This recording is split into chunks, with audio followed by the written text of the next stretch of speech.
Why do people buy individual stocks instead of funds? If you think you're so good that you can pick stocks and beat the index, give it a try. Learn the hard way. Virtually no one beats the index. It's so hard. So what you do is you set yourself up.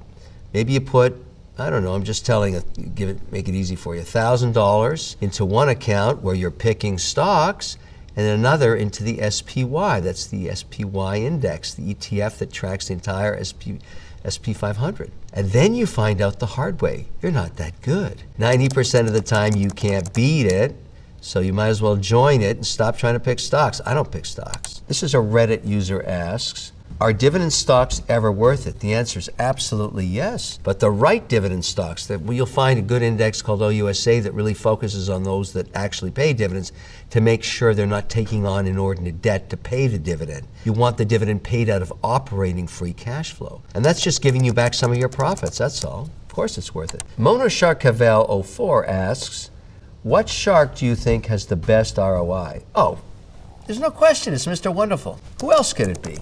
Thank you for that question. Jenna DD126 asks, what exactly is a hedge fund and what does a hedge fund manager do? So, hedge funds are a different beast. These are managers that usually are allowed to go anywhere, any geography, any security, and they can go short and long, which means they can bet against a stock or with a stock, and they try and beat the market.